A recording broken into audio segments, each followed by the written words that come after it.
സമരമാണ്.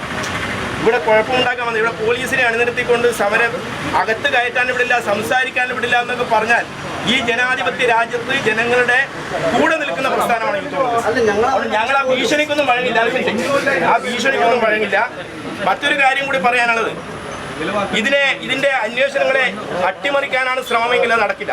കൃത്യമായി ഈ കുട്ടിയെ അനസ്തേഷ്യ കൊടുത്ത ഡോക്ടറെ ഡീറ്റെയിൽസ് എത്ര ശതമാനം കൊടുത്തു എന്നൊക്കെ നമ്മൾ ആരോഗ്യവകുപ്പ് മന്ത്രിക്ക് നമ്മൾ ഇത് പരാതി കൊടുത്തിട്ടുണ്ട്.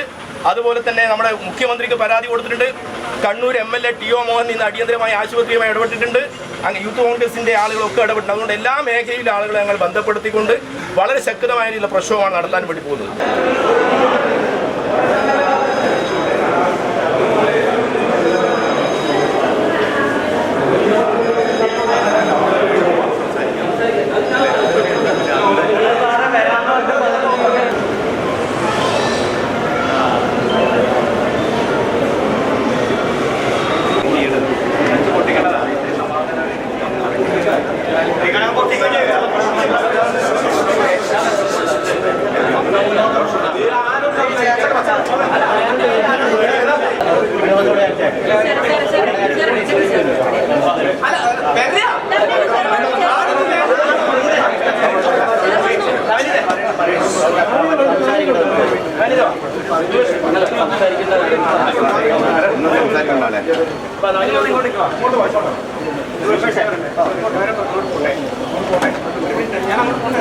ഉചിതമായ രീതിയിൽ അവർക്ക് സംസാരിച്ചിട്ട് എന്താണ് കുടുംബത്തിന്റെ പ്രയാസം അതൊന്ന് രണ്ടും നമ്മൾ നെയ്ക്കാടിക്കായിട്ട് എഴുതി തരുന്ന യൂത്ത് കോൺഗ്രസ് വരുന്ന പറയാൻ